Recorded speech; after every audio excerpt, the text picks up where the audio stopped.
네, 보수의 시선에서 세대를 초월한 공감을 보여드리는 화요일의 더 락커룸을 시작하겠습니다. 자, 오늘도 조갑제TV의 조갑제 대표님 어서 오십시오. 네, 안녕하세요. 개혁신당 이기인 전 최고위원 어서 오세요. 안녕하세요. 자, 전 최고위원이 됐습니다. 임기가 끝났습니다. 이번에는 전당대회 출마 안 하셨습니다. 예, 지난번에 대표 출마했다가 떨어지고 나서 예. 또 나가봐야 또 떨어질 것 같아가지고 자신감이 한껏 떨어진 상태라. 아, 그렇습니까? 예. 알겠습니다.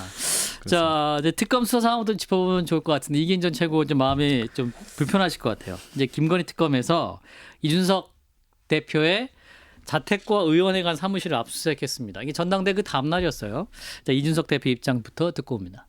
네. 아무래도 뭐 저희 입장에서는 굉장히 시기가 공교롭다. 네, 이렇게 전당대회 끝나고 나가지고 오늘 이제 보통 당 지도부의 새로운 운영 계획이나 이런 것들을 얘기하고 언론도 그런데 관심이 있어야 될 상황인데 이걸 압수수색을 뭐 이게 제가 봤을 때는 제가 뭐 현행범도 아니고 네. 그런 상황에서 이렇게 뭐 급작스럽게 진행할 필요가 있느냐. 오해 살 일을 안 했으면 좋겠다 특검이 뭐 그런 생각을 합니다. 예, 자 윤상현 의원을 소환 조사한 다음 날 압수수색한 것이고 특검에서는 이제 2022년 재보궐선거 관련한 피의자 신분이다 이렇게 밝히긴 했습니다. 자, 일단 이건 조갑재 대표님부터 어떻게 보시는지? 이 압수수색을 해서 이 3대 특검이 갑자기 정치적 특검이다 하는 그런 인상이 확산되는 것 같아요. 아, 그런가요? 그 예. 형식 논리인데 이게 과연 압수수색거리냐 그리고 참고인이 아니라 2022년 그 건은 피의자로 적시를 했다고요. 예, 맞습니다. 예, 그러는 적시 또 정청래, 박찬대 이런 분은 몇 걸음 앞서가지고 구속 동의안이 국회로 오면은 즉각 동의할 것이다. 동의하겠다 이래 될 보니까 예. 이게 특검이 가장 피해야 될 게 정치적 성격을 띠는 거거든요. 예. 그런데 이번 특검은 과거의 어떤 특검과 다른 게 지금 현재 여당이 추진한 특검 아닙니까? 예. 그러면 누가 봐도 정치적 성향이 있다고 보여지는데 그러면 더 조심을 해야 되는데 예. 그런 점에서 지금 이준석 개혁신당 대표 그것도 대표의 자택 사무실까지 그리고 휴대전화도 가져갔다고 한다고 말입니다. 예. 그런 점에 비해서는 확정적으로 뭐가 지금 범법행위냐 하는 데 대한 설명은 굉장히 저는 부족하다고 봅니다. 예. 그러니까 단순 논리로 당 대표는 당연히 당 공천에 관여하고 관심을 기울이고 의견 표명을 해야 되는 거 아닙니까? 예. 대통령은 하면 안 되죠. 그렇죠. 법으로 금지되어 있으니까.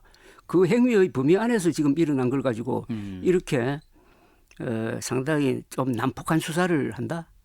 이래 돼버린 거죠. 그리고 개혁신당이 정당이고 그리고 지난 대선에서 8.3% 지지를 받은 정치인에 대한 주요 정치인이지. 주요 정치인에 대한 무리한 수사다. 한 점에서 우려했던 대로 이게 특검의 정치화가 본격적으로 이제 자신들에 의해서 이루어지고 있다. 이렇게 저는 생각합니다. 네. 이기전 최고. 좀 제가 드리고 싶은 말씀을 조 대표님이 해주셔가지고 뭐 많이 좀 중첩되는 부분이 있는데요. 하라는 수사는 안 하고 소설을 쓰고 있다는 생각이 먼저 들더라고요. 소설이요. 예, 그러니까 황당무계한 소설을 좀 쓰고 있다라고 생각하는 게 예. 전 두 가지 측면인데요. 하나는 방금 말씀하신 것처럼 당 대표가 공천 개입했다라는 말 자체가 성립이 안 되는 겁니다. 원래 당 대표는 공천을 총괄하고 그렇죠. 또 부당한 문제에 있어서는 개입하고 또 지휘하는 역할을 하라고 당 대표가 있는 건데 당 대표가 공천 개입했다라는 게 문제가 있다라고 하는 것은 농부가 농사에 개입했다라는 말과 똑같다. 아니면 언론사의 편집국장이 편집에 개입했다라는 말과 똑같기 때문에 이거는 특검이 공천에 대한 구조나 논리를 잘 모르고 이렇게 지금 논리를 좀 펼쳐 나가고 있는 게 아닌가라는 생각이 들고요. 두 번째는 제가 올해 들어서 가장 웃겼던 말, 윤석열 김건희 대통령 부부와 이준석 대표가 공모했다라는 그건 정말 동의를 할 수가 없었어요. 지난 3년 동안 모든 국민들이 윤석열 김건희 부부와 이준석 대표가 어떤 관계인지 보셨을 겁니다. 예. 당선된 직후부터 윤핵관과 윤석열 대통령 부부와 항상 나를 세웠었던 게 이준석 대표였었고 특히나 2022년 이번에 피의자 적시됐었던 재보궐선거와 지방선거관리 공천관리위원회에 대해서도 당시에 이준석 대표가 공천관리위원 중에 김행위원 이거 김건희 여사가 추천한 거 아니냐라고 하면서 정진석 비서실장과 아주 날선 이 설전을 벌였었던 시절이 있었거든요. 예. 그런 사람이 윤석열 김건희 여사 부부가 뭐가 예쁘다고 공모를 해서 김영선 의원에게 공천을 주려고 무리를 했을까라는 생각이 전 듭니다. 그래서 이런 것들을 종합해 봤을 때 특검이 다소 좀 정치적으로 흐르고 있는 것이 아니라는 의문을 품기 충분하고요. 그리고 지금 세상 사람들이 저는 좀 오해하고 있다고 보는 게 공천 문제에 있어서는 이준석 대표 되게 매정한 사람이거든요. 특히 본인과 함께 했었던 김철근 총장도 이번에 컷오프 시키고 저도 멀쩡한 도의원직 사퇴하고 개혁신당 왔지만 비례 당선권 밖에 있는 순번을 주기도 했었었고 그리고 예. 심지어 노원구 상계동을 지역구로 뒀었을 때 본인과 함께 했었던 시구 의원들 한 대여섯 명 있거든요. 이분들 전부 다 경선시켰습니다. 본인을 도와줬던 사무국장도 그 중대선거구제에서 2명을 추천할 수 있는데 가번이 아니라 당선 가능성이 낮은 나번을 줬던 사람이고요. 그런 사람한테 윤석열 부부와 함께 공모해가지고 무리하게 김영선에 대해서 공천을 줬다라고 하는 것은 이번 특검이 얼마나 공정하지 않게 정치적으로 흐르느냐를 단순하게 보여줄 수 있는 증거라고 생각합니다.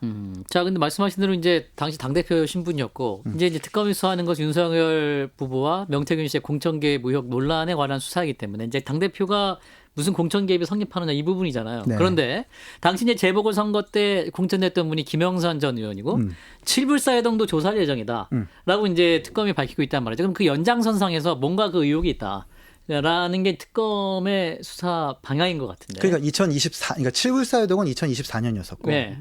이 피의자 적시된 건 2022년이라서 이 시점을 혼재해가지고 지금 각종 민주당과 민주당 패널들이 공격을 하고 있는 것 같은데 이건 명확하게 구분돼야 된다는 말씀을 드리고 싶고 칠불사 회동은 뭐 나무 심는 것 때문에 논란이 됐었던 거지 그때 이준석 대표가 명확하게 밝혔습니다.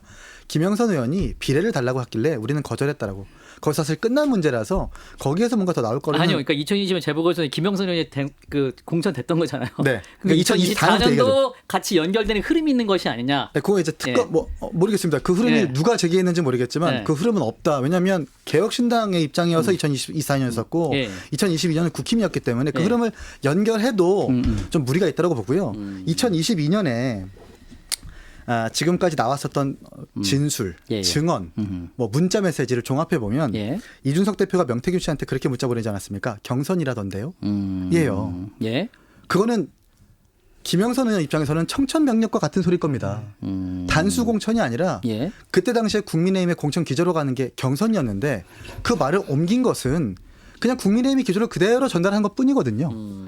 그걸 가지고 그 안에서 혹은 물밑에서 윤석열 대통령과 명태균 씨가 윤상현 의원과 어떻게 작당 모의를 해가지고 만들었는지 모르겠지만 당 대표인 이준석 대표 입장에서는 공천관리위원회에서 협의한 것을 들고 회부하면 땅땅땅 도장 찍는 일이기 때문에 이게 자의적으로 개입했다거나 하는 증거가 좀 없지 않습니까? 이걸 가지고 이준석 대표한테 공범이라고 하는 것은 좀 무리가 있다고 말씀드리고 싶어요. 예. 네. 자, 조 대표님. 저는 좀 크게 보면은 이재명 대통령이 당선된 이유 중에 아주 큰 게 윤석열 정권은 검찰 정권이었다. 예. 이런 프레임으로 당선이 됐는데 예. 지금 특검 수사를 이렇게 무리하게 하는 걸 보니까 역시 검찰이 정치에 봉사를 하는구나 하는 인상을 주어버렸고 예. 그렇게 된 이유가 이게 검찰 수사 대상이 아니라고 보이는 걸 가지고 수사를 하는 것 같다 이거예요. 예. 그러니까 어떤 조직은 자율성이 있지 않습니까? 예컨대 언론이라든지 정당이라든지 종교라든지 외교라든지 군대 이거는 그 안에 내부적인 작동 원리에 의해서 이루어지는 것을 허용을 해야지 그것까지 형사적 잣대로 죄가 되느냐 안 되느냐는 잣대로 지금 들어가기 시작하면은 이게 검찰공화국이 됩니다 정말. 그래서 전번에도 말씀드렸지만은 평양에 무인기 보내는 작전도 군사 작전인데 이걸 지금 법률적인 잣대로 들이대니까 여러 가지 지금 무리가 생기고 영장은 계속 이제 기각되고 하는 이런 상황인데 예. 그래서 저는 검찰과 정치가 유착되는 것을 벌려놓아야 되는데 이번 특검은 오히려 그걸 다시 엉키게 해가지고 이재명 정부에 상당한 부담을 지금 만들고 있다고 저는 생각합니다. 자, 이제 또 당시 이제 공천관리위원장이 또 윤상현 의원이 근데 이제 특검 조사 때 이제 막 갑자기 말을 바꿨어요. 이제 그동안 대통령과 통화했던 사실 부인했었고 전화를 받았다. 김영선 공천관리 전화 받았다. 그리고 고인이 된 장제원 전 의원도 언급을 하면서 그 좀 관련해서 얘기를 들었다. 뭐 이러는 겁니다. 자, 윤상현 의원 달라진 태는 어떻게 봐야 될까요? 말이 바뀌긴 바뀌었고요. 예. 그리고 윤석열 대통령의 녹취록이 공개되지 않았습니까? 공천관리위원이 우리 상현이한테 얘기하는데 뭐 말이 많네 뭐 이런 식으로 녹취가 좀 공개가 됐는데 그렇죠. 그걸 윤상현 의원이 부인할 수 없으니까 그건 인정하는 바 있는 것 같고 지금 돌아가셔서 제가 말씀드리기 좀 조심스럽지만 장제원 의원에 대해서 뭔가 이 공천과 관련된 어떤 연결 역할을 했다라는 것 같은데. 전화 받았다 뭐 이런 거 아니에요? 근데 이제 아마 변호사의 조력을 받아서 이렇게 말씀하시는 거 아닐까 싶어요. 왜 그러냐면 장재원 의원이 돌아가시는 바람에 사실 이 수사가 진전될 수는 없을 거라고 좀 보거든요. 확인이 불가능하고 예. 돌아가신 분은 말씀을 하실 수가 없는 거니까 아무래도 공소권 없음으로 종결될 가능성이 큰데 이런 부분들을 윤상현 의원이 보고 좀 전략상 그렇게 지금 공천 개입과 관련된 것을 대응하고 있는 것은 아닐까라는 의문을 좀 갖고 있습니다. 예. 사실은 대통령 할아버지가 얘기하더라도 우리는 그런 거에 휘둘리지 않습니다. 대통령이 김영선을 공천 줘라 저한테 얘기한 적 없습니다. 지난해 12월은 이분이 이렇게 강력하게 얘기를 했다가 다시 또 이게 특검 앞에 가서도 진술을 바꿨단 말이죠. 그럼 이거는 정말 정치인의 말 자체가 너무 좀 가벼운 것이 아니냐. 거짓말인 거죠 사실은 이게 조 대표님.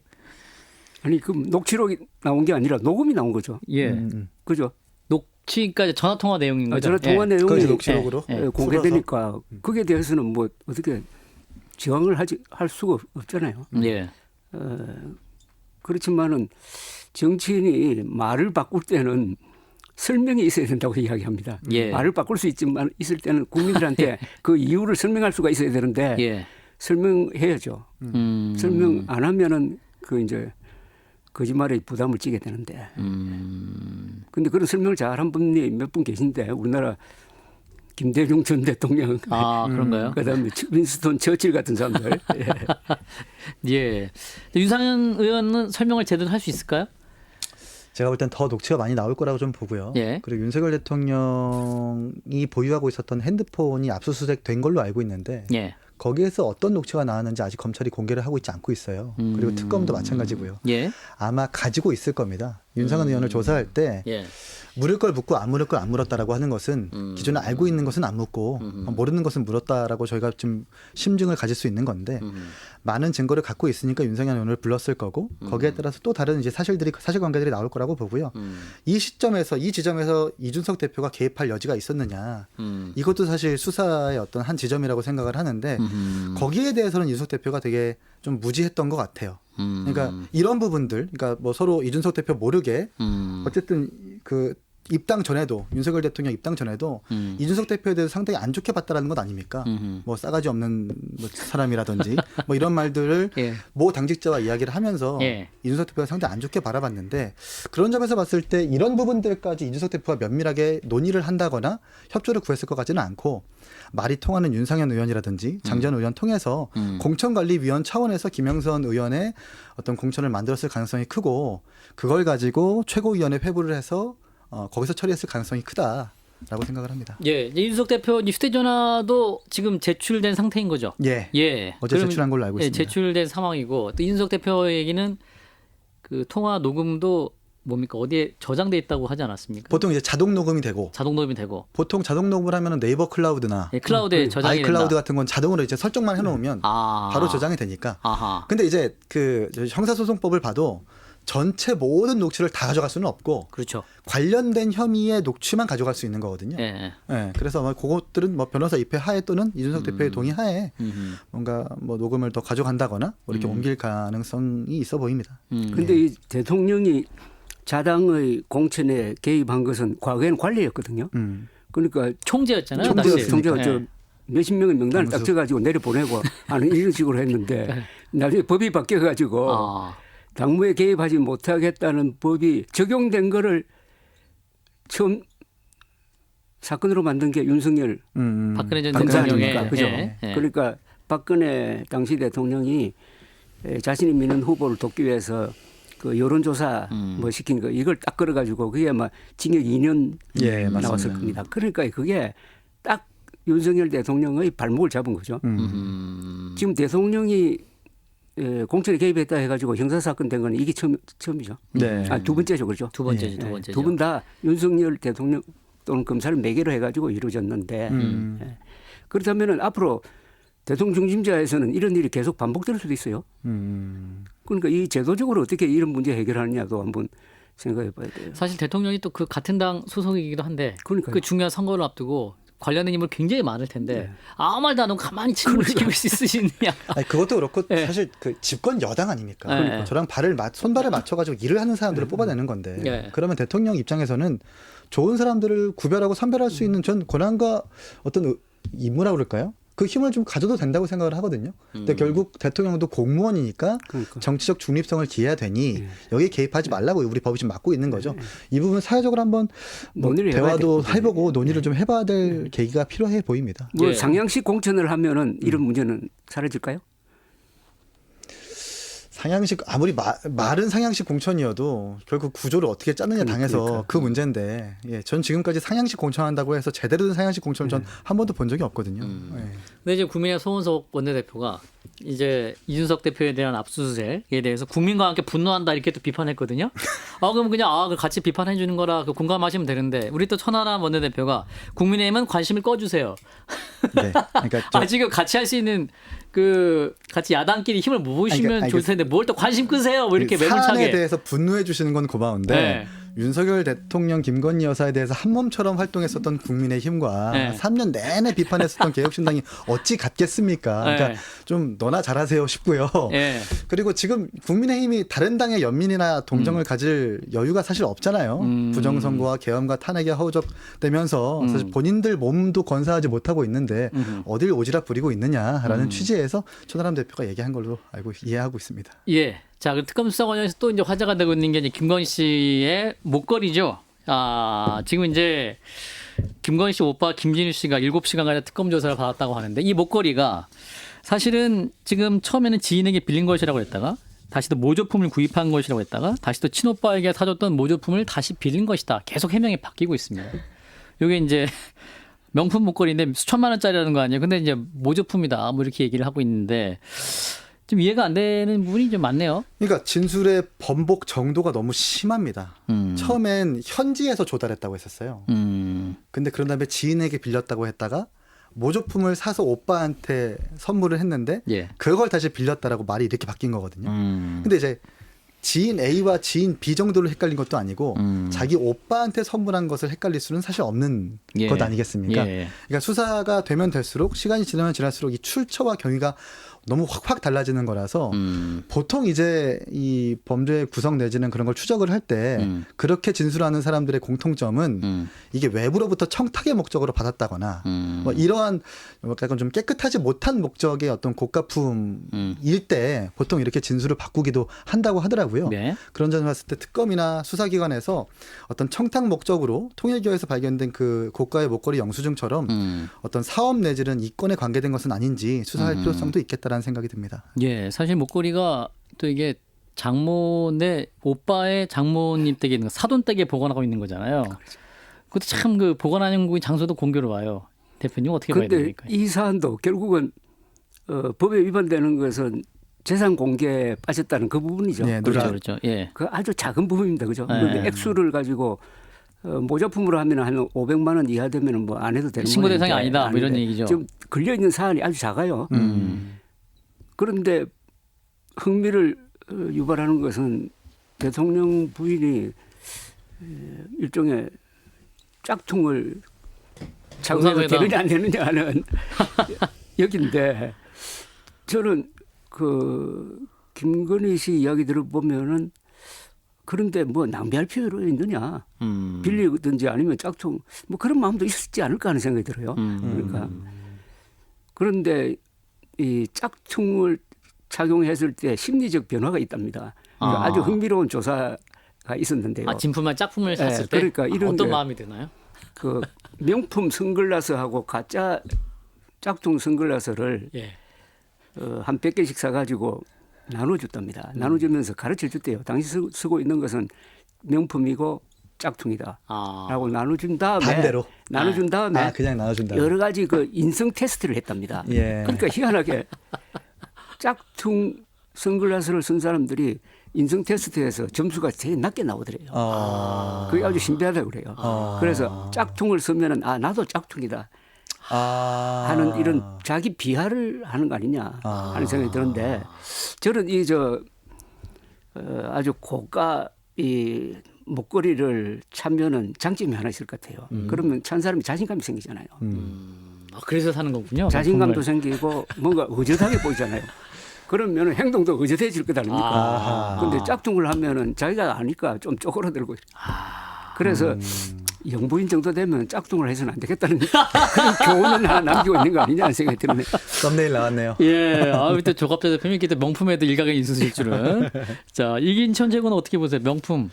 이거 참 논란. 아니 근데 김건희 여사가 워낙 명품을 좋아하는 것 같고 또 이것뿐 아니라 그 아크로비스타 댁에 샤넬 신발이 12 켤레. 260 사이즈가 12켤레가 나왔다는 건 아니에요. 진짜요? 근데 예. 그게 진품인지 가품인지 아직 구분이 안 됐습니다. 아, 그래요? 그러니까 모르겠어요. 중고 거래를 잘 하시는 분인지는 모르겠습니다만 명품을 그렇게 모으는 취미가 있는 것 같고 260. 이렇게 샤넬 신발 12켤레 살 정도면 사실 이 가지고 있는 현금이 많다거나 뭐 그런 성향의 사람이어야 되거든요. 근데 그걸 전부 다 진품으로 샀을 것인가 좀 그렇게도 생각 안 하는 게 사실 요즘 아주 진품과 같은 가품이 되게 많기 때문에 그렇게 거래하는 사람이 있다면 반클리프 목걸이나 예. 신발도 전부 다 가품일 수도 있겠다는 생각이 드네요. 네. 예. 여기도 그렇게 또 핵심은 아니어가지고 여기까지 하도록 하겠습니다. 자, 이어서 이제 국민의힘 얘기로 넘어가 보겠습니다. 8월 22일 이제 전당대회가 열리죠. 이제 한 20여일 남았는데 30일, 31일이 후보자 등록일입니다. 이제 내일과 내일 모레인데 근데 서로 사퇴하라. 라고 후보자들끼리 신경전이 이제 벌어지고 있습니다. 관련 영상을 보고 이어갑니다. 단일화 번복으로 당내 극심한 분열과 혼란을 초래하고 이재명에게 대통령직을 헌납한 김문수 후보께서는 스스로 거취를 결정하시기 바랍니다. 김문수 후보한테 사퇴하라고 그러셨는데 장동혁 의원이 받아치시네요. 안철수 후보 사퇴하시라고. 예. 한 말씀 하세요. 장동혁 의원님한테. 뭐 선거전에서 흔히 할 수 있는 일이니까요.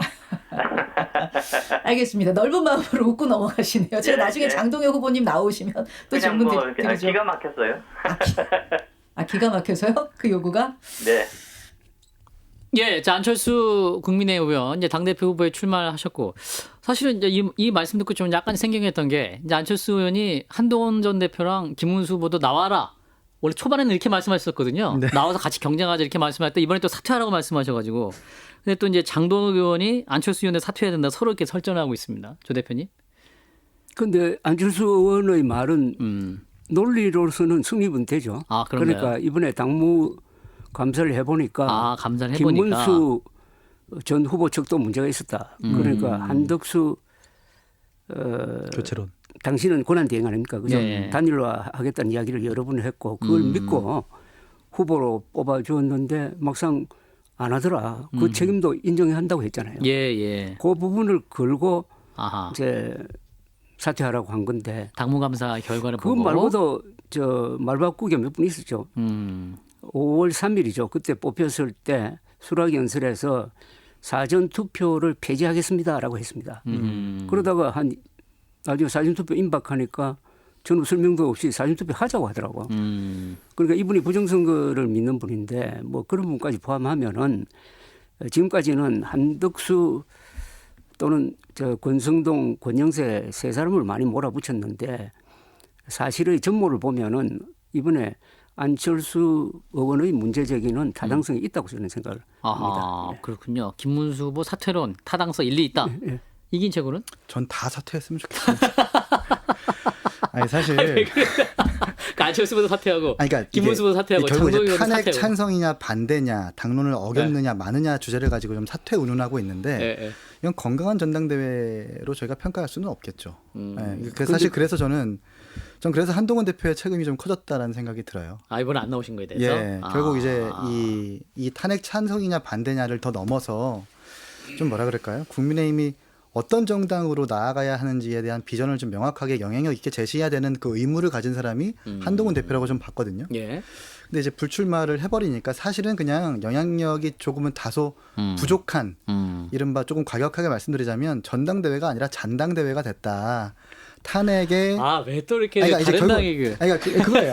그러니까 뭐 내란 잔당 이런 얘기 하는 게 아니라 그러니까 이제 탄핵에 대해서 집착하고 있는 예. 혹은 탄핵에 대해서 정당하다고 말을 하고 있는 그 일부의 세력들이 예. 자신만의 주장을 일관하기 위해서 혹은 관철시키기 위해서 지금 전당대회에 나왔다고 좀 보는데 전 이게 건강한 전당대회로 보지는 않거든요. 과거의 전당대회 보면 그러니까 세 번의 선거를 내리 이기게 된 그 전의 전당대회를 보면 어떤 후보가 누구라고 얘기하지 않을게요.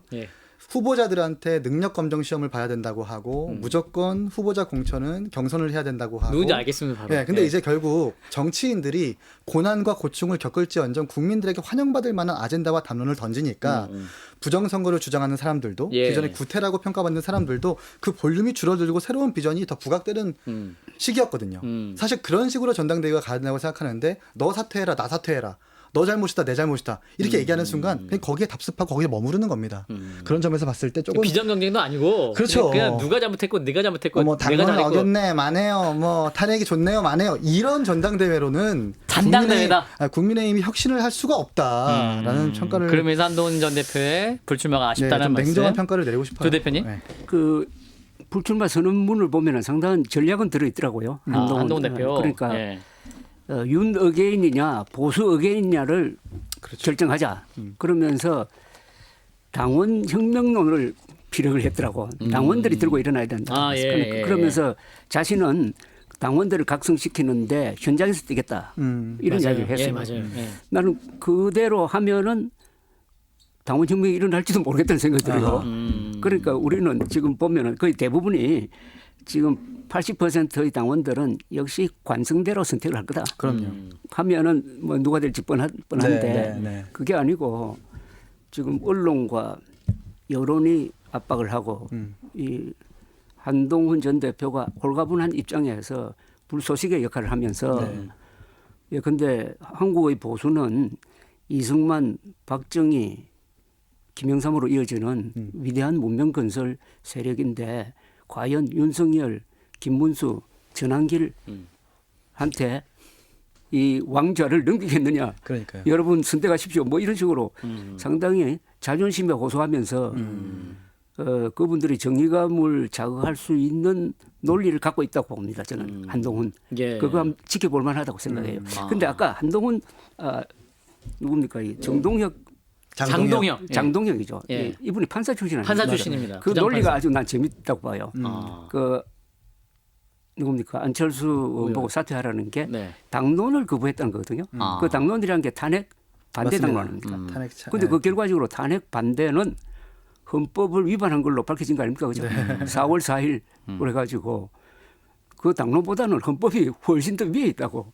그런데 그 사퇴하라는 논리를 만들기 위해서 아주 진짜 법률 기술자적인 그걸 가지고 헌법을 부정하고 역사를 부정하고 국민의 선택을 부정하는 그걸 보고 아 이게 법률가가 정치를 하면은 이런 게 되는구나 하는 걸 느낀 바가 있습니다. 당론을 어겨 탄핵에 찬성했으니 국민과 당원 앞에 사죄하는 것이 도리다. 안철수 의원도 사퇴해야 된다. 이게 장동혁 의원의 말이 안 얘기인데 되죠. 중요한 건 장동혁 의원도 그 국민의힘 18명 탄핵 했어요. 투표하신 분 중에 한 분이죠. 이분도 자기도 당론 어긴 거 아니에요? 그러면? 그러니까요. 그 사죄했어요? 그때는 아니, 당론이 그것도 없었지. 아니고 약간 자아가 분열돼가지고 이상한 무슨 소리를 말하는지 해가지고 모르겠어요. 근데 이분은 또 탄핵 아마 찬성하셨을 거예요. 찬성해- 찬성한 분으로 탄핵 제가 알고 찬성했어요. 있습니다. 18명이 있어요. 탄핵 의원들이 반대했어요. 들어가서 투표를 했고 탄핵은 반대했어요. 아 탄핵은 반대했는데 계엄에 대해서 해제 표결을 했죠. 아, 그러니까 표결에 참여했죠. 그 참여했어요. 18명 중에 한 분이. 18명 중에 한 명이죠. 애초부터 이분은 그 계엄은 신의 뜻 하느님의 뜻이라고 옹호했었던 그 사람 뒤에 중에 한 그 명이었잖아요. 뒤에. 예. 근데 결과적으로 손흥민 보면 목사 당론이라고 하는 게 헌법 위에 있다라는 것 아닙니까? 지금 그러니까 지금 이분의 논리가 설명대로라면 아. 이게 과연 헌법과 법규를 지키는 보수 정당의 당 대표 후보자로서 해야 될 말인가 반문하지 않을 수 없습니다. 이분 그 당대표 후보자들 토론회 때 어떻게 말씀하시는지 굉장히 좀 궁금하긴 한데 자 이런 가운데 이제 권영세 비대위원장과 이양수 사무총장에 대해서 당원권 정지 3년의 징계를 청구했는데 이제 성일종 의원은 징계할 거면 김문수 후보부터 징계해라 이렇게 얘기를 했고 또 권성동 의원은 나도 징계해라 뭐 이렇게 지금 나오고 있는 상황이긴 하죠. 보면은 뭐랄까 김문수 전 장관 전 후보를 바라보는 당내 기류의 여러 갈래다. 라고 볼 수도 있을 것 같은데 이러한 국민의 상황은 어떻게 봐야 될까요? 좀 그런 묘한 게 있더라고요. 예. 그러니까 어떻게 보면은 지금 권영세, 권성동 이분들이 욕이라 그럴까요? 비판을 가장 많이 받은 게 예. 한덕수 추대 아닙니까, 그죠? 그렇죠. 한밤에 쿠데타 뭐 이런 식으로 프레임했는데 그 사람들 입장 보면은 표가 많이 나오는 쪽으로 단일화 하려고 한 거 아닙니까, 그죠? 그렇죠. 그때 네. 여론조사를 보면은 한덕수 쪽으로 단일화 됐을 때 표가 많이 나오는 걸로 돼 있었다고. 그러니까 미세하게 좀 많이 나왔어요. 예. 한 3, 4% 정도 좀 그러고 더 나오는 걸로 나왔죠. 또 무엇보다도 김문수 후보가 하겠다고 했으니까. 그래서 그 순간에는 저는 당을 위해서 당선 가능성을 위해서 그런 악역을 맡은 면이 있다고 생각합니다. 그런데 마지막에 언론이 계속 집중적으로 공격을 하니까 당원들이 바뀌어버린 거 아닙니까? 그죠? 그렇죠. 당원들이 그 며칠 사이에 바뀌어버렸어요. 예, 예. 그래서 당원 투표에서 거의 무효가 되고 그걸 다 뒤집어 썼으니까 억울하다는 그 억하 심정이라고 그럴까 그게 김문수 후보로 향하고 있는 것은 뭐 아주 난 인지상정이라고 생각을 합니다. 이게 이번에 표 흐름에 어떤 영향을 줄지는 좀 더 지켜봐야 되겠죠. 예. 자, 이런 상황에서 이제 김문수 전 후보 그리고 장동혁 의원 이분이 이 두 분 다 이제 전당대회 나오는 당대표 후보자들인데 전환기 씨 유튜브에 출연한다고요. 자, 우리 조 대표님이 전환기 씨 얘기하기 싫다고 말씀하셔서 죄송합니다. 예, 근데 요거만 하고 안 할게요. 근데 지금 이 두 분이 이제 전환기 씨 유튜브에 출연한다는 거 아니에요. 그리고 이제 오늘 나경원 의원이 한 방송에 나와서 인터뷰를 했는데 전환기 씨에 대해서 이제 막 얘기를 하니까 선관위가 부실하게 관리한 증거는 많이 있다. 그런 주장을 한다고 해서 당원이 될 수 없다는 건 곤란하다. 이렇게 얘기하시는 거예요. 제가 방송을 듣고 깜짝 놀랐어요, 사실은. 그 SBS에서. 우리 다 아시다시피 우리나라 사람들이 다 아시다시피 전환길 씨는 거짓 선동가 아닙니까? 거짓 선동가. 예. 아니 부정선거 증거 있으면은 신고하면 뭐 10억 준다는 그 이야기 했죠. 그거 없잖아요 지금 부정. 그러니까 지금 부정선거를 주장하는 게 작년 총선을 부정선거라고 주장하는 거죠. 그렇습니다. 예. 예. 그런데 그 연장선상에서 이번 또 대선을 부정선거라고 주장하는 사람도 있습니다. 네. 그 전환길 추종자들 중에서는 부정선거로 이재명 대통령이 당선이 됐다. 가장 잘못하는 게 부정선거 음모론자들이 제일 잘못하는 게 사전 투표를 하면은 거기서 부정선거가 이루어진다. 네. 그렇게 이야기하고 사전 투표의 득표율이 본 투표하고 다른 게 이게 부정선거의 증거다라는 이건 수학 법칙도 맞지 않는 예. 주장을 하는데 거의 대부분이 전자투개표로 지금 오해를 하고 있잖아요. 그죠? 네. 그러니까 수개표입니다. 해킹을 통해서 숫자를 바꿀 수 있다라고 생각하는데 그걸 믿는 전환길이라는 분이 최근까지도 한국은 대만식으로 수개표를 해야 된다라고 하는데 한국식 수개표가 세계에서 최고인데 수개표 하고 있습니다. 아니 이런 주장을 하는 사람을 좀 타의를 생각은 안 하고 그런 사람을 높여가지고 그 좋은 학교 나오고 다선 응원한 사람들이 예. 그 앞에 가서 줄 서고 경청하는 자세를 취하면은 그 보수는 뭐가 되는 겁니까 이거? 보수는 보스가 되겠죠. 보스. 보수는 예, 이제 저는 이게 자존심의 문제라 생각해요. 자존심의 문제다. 자, 근데 이분이 아마 자존심이 이제 있으면 본인이 전환길 TV에 한 10만 명, 내 뒤에 10만 명이 있다. 이게 어떤 인원 동원에 대한 그 환상. 사실은 이제 이단 종교와 손을 잡는 것도 이게 인원 동원에 대한 당원들 거기에 대해 좀 유혹을 못 뿌리쳐서 이제 이분들이 이러시는 것 같은 생각이 근데 좀 허풍이고요. 네. 과거에도 강용석 그 유튜버가 예. 100만 구독자와 함께 입당을 해서 영향력을 행사하겠다라고 막 협박하는 식으로 언론 플레이까지 했었었는데 영향력 없었었거든요.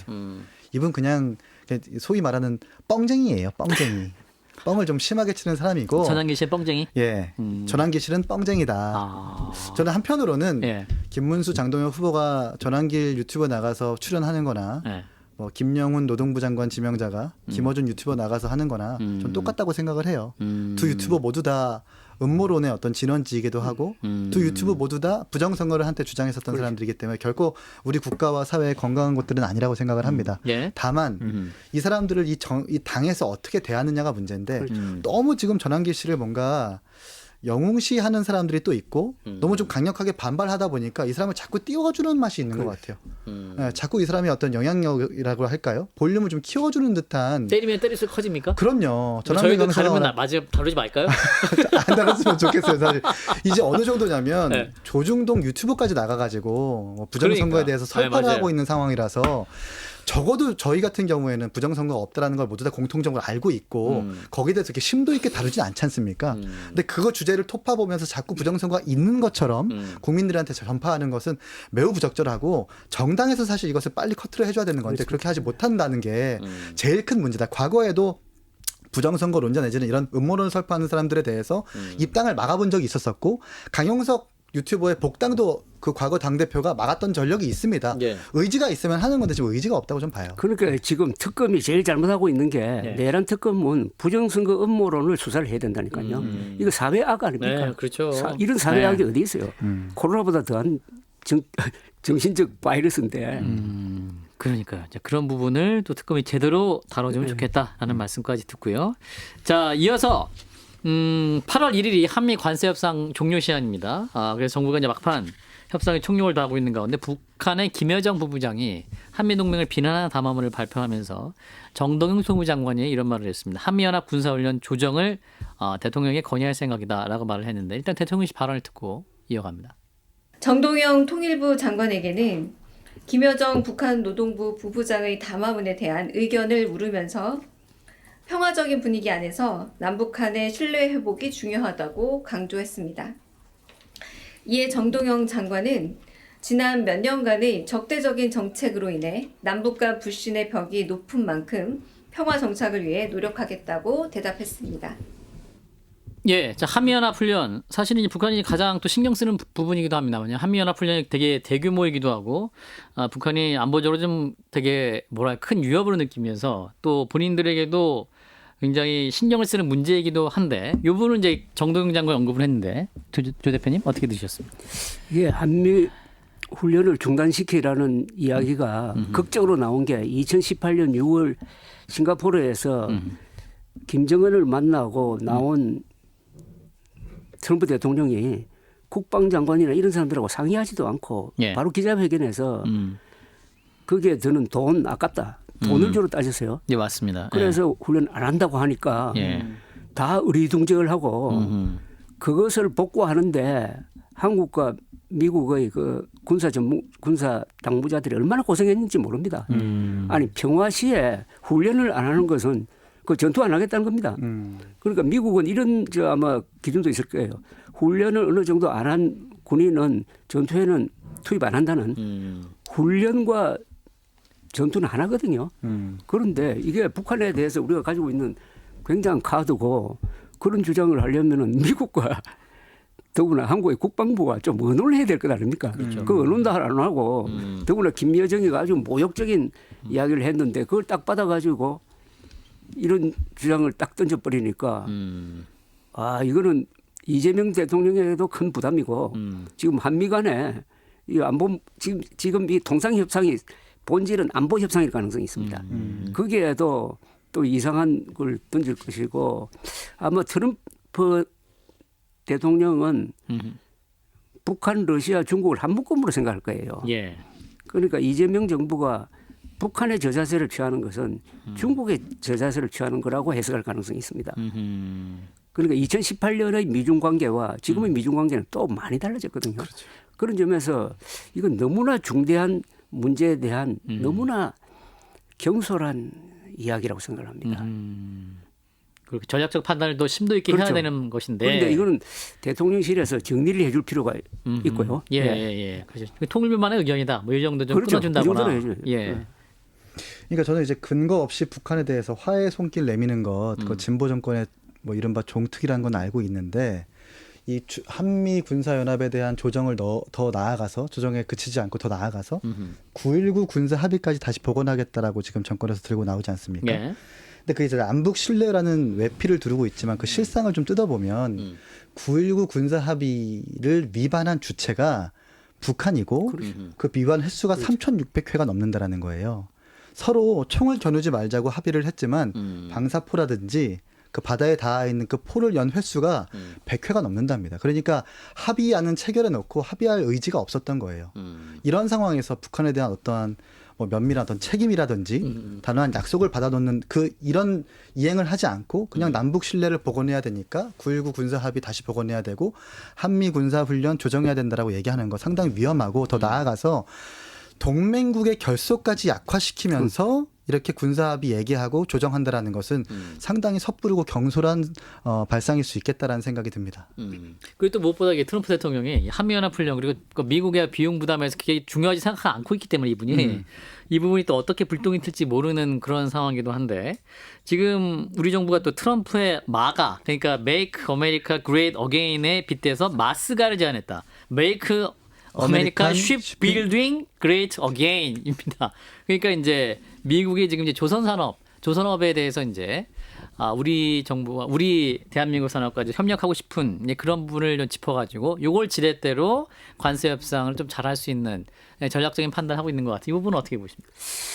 저는 아무도 이야기 안 하는데 저는 이런 생각을 하나 있어요. 네. 과연 미국이 조선 산업을 살릴 수 있는 제조업의 기반이 있느냐 하는 겁니다. 예. 자동차 산업하고 조선 산업은 또 다르거든요. 다르죠. 예. 조선 산업은 아주 조금 굉장히 좀 거칠고 말이죠. 이게 조선 산업은 건설 사업하고 굉장히 비슷해요. 그 속성이. 네. 그래서 정주영 현대건설 회장이 조선업에 뛰어들면서 그 공통성을 가지고 아주 위대한 회사를 만들었는데 그런 점에서 우리가 생각하는 조선, 미국이 바라보는 조선이 과연 그렇게 큰 카드일까 하는 그런 생각이 좀 하나 들고 예. 그다음에 요새 무슨 뭡니까 그 노란 봉투법인가 그게 제일 큰 타격을 주는 게 조선산업이거든요. 예. 조선산업은 그 부품 회사가 많습니다. 예. 하청 회사. 예. 이 하청 회사를 일일이 원청 회사가 관리를 해주고 거기서 뭐 사고 나면 배상해주고 뭐 이렇게 되니까 과연 이런 짐을 지고 우리 조선업이 우리 노조로부터 압박을 받고 트럼프로부터 압박을 받고 해가지고 그러면 뭡니까 이거? 너무 좀 조선 산업에 많은 부담을 주는 거 아닙니까? 예. 사실은 이제 조선 산업 자체에 대해서 미국에는 이제 이렇게 선박을 건조할 도크가 없다는 거잖아요. 그러니까 이제 우리나라는 이제 그런 도크 안에서 배를 만들 수 있는 기술이 있기 때문에 이제 중국과 우리나라가 있는데 중국에게 이제 어떤 미국의 구축함 만드는 걸 요구할 수 없기 때문에 우리랑 이제 하려고 하는 건데 이긴전 최고는. 근데 해봐야 네. 미국에 줄 수 있는 유인 그 금액적 유익이라고 하는 것이 수십 조밖에 안 된다라는 거잖아요. 이 마스가라는 프로젝트를 통해서. 마스가. 예. 근데 이번에 협상을 타결한 일본에서 협상 그 안을 보면 차 시장 개방하고 쌀 시장 개방하고 5,500억 달러인가요? 759조 원의 이 투자를 하겠다. 그 중에서 나오는 수익의 90%는 미국이 가져가겠다라고 협상안을 타결했는데도 10%만 깎아서 15% 협상이 된 거거든요. 예. 근데 과연 조선업 우리가 이렇게 한다고 해서 준다고 해서 수십조만 아마 줄 텐데 미국에 도움이 될 텐데 예. 협상을 해줄 것인가? 저는 그렇게 보지 않고요. 차라리 그냥 관세 높여가지고 그만큼의 세수입을 더 걷어들이겠다라고 사업가 출신인 트럼프 대통령이 생각할 가능성이 매우 높다라고 생각을 하고요. 이곳 CBS 우리 박지용 앵커님과 함께 이재명 대통령 인터뷰 하셨잖아요. 예. 관세 협상을 위해서 가랑이 밑이라도 거의 기어야 된다. 네, 깜짝 놀랐네 갑자기 제 얘기를 하셨어요. 네, 그때 차 안에서 마이크 들고 예, 맞아요. 인터뷰한 거 제가 생생히 기억나거든요. 네. 근데 지금 이재명 대통령이 미국을 대하는 태도라고 하는 것은 그 정도의 태도는 아닌 것 같아요. 나토 정상회담도 불참해버리고 계속해서 퇴짜 맞고 있는 상황에서 예. 빨리 정상회담 만나가지고 안면부터 트는 것이 가장 먼저일 것 같고 한미 정상회담 빨리 해라. 네, 정부 관료 이렇게 보내봐야 사실 그냥 허물만 켤 수 있다는 생각이 들고 마스가 해봐야 자스가 하면서 퇴짜 맞을 확률이 좀 높다는 생각이 듭니다. 근데 그 이준석 의원이 한미 의원 연맹 일원으로 저 미국 갔다 다녀왔습니다. 왔잖아요. 예. 미국 갔다 오면서 페이스북에 쓴 글 보니까 여러 이야기를 들었는데 키워드는 역시 중국이더라. 네. 이런 이야기를 했어요. 그러니까 중국을 어떻게 대하느냐, 한국이 중국을 어떻게 대하느냐에 따라서 이 관세 협상에도 상당한 영향을 미친다. 뭐 그런 뜻으로 저는 해석을 했는데. 최근에 비자 발급 받을 때 우리 국민들이 미국 가려고 할 때 면접관들한테 뭘 요구받냐면 SNS를 전체 공개하라고 요구받는데요. SNS에 미국의 국익에 반하는 게시물들이 있는지를 검증한답니다. 예. 하물며 우리 국민들한테도 그렇게 검증당하는데 대통령과 총기 장관지명자들의 SNS를 미국이 안 봤을까요? 제가 봤을 땐 관세 협상 안 나오고 자꾸 이렇게 퇴짜 맞고 빙빙 돌리는 것은 다 그럴 만한 이유가 있는 것이다. 지금까지 민주당에서 사실상 반미주의자들을 강요해 임명시키고 거의 뭐 사드 배치하는 미국을 향해서 구한말에 일본 같다라고 했었던 이재명 대통령을 향해서 일부러 좀 피하는 듯한 느낌이 좀 든다. 그 결과가 지금까지 관세 협상이 안 되는 결과로 이어지는 것은 아닌가라는 생각도 듭니다. 근데 그와 관련해서 또 하나 한국과 미국의 부정선거 음모론자들이 이게 서로 교류가 있거든요. 이런 걸 통해 가지고 트럼프 대통령 귀에 한국이 부정선거 하는 나라다. 윤석열 씨의 부정선거 음모론이 들어가면서 이재명 정부는 굉장히 반중국적이다. 부정선거의 뒤 배경은 중국이었다. 이런 이야기가 가짜뉴스가. 들어간 거 아니냐 하는 생각이 들을 정도로 요새 그 비슷한 이야기가 나오잖아요. 그리고 오늘 조선일보 그 보면은 뭐 과거 트럼프의 측근이었던 사람이 윤석열 대통령이 지금 재판 수사 과정에서 좀 부당한 대우를 받고 있다는 이야기가 있다든지 하는 이런 예. 이야기를 공개적으로 하고 있더라고. 예, 예. 그 뭐 이번에 장난- 예. 뭐 의원들 만나서 그분이 뭐 발언을 했다는 얘기도 있긴 한데. 그런데 부정적 음모론자들이 끼어가지고 예, 예. 한미 간을 이간질시킬 수도 있다 이겁니다. 예. 그럼 예, 그런 부분을 또 제대로 우리 정부가 정신을 좀 똑바로 차리고 대응을 좀 해야 될 부분이 있어 보이긴 합니다. 자, 일단 오늘은 두 분 말씀 여기까지 듣도록 하겠습니다. 네, 여러분 고맙습니다.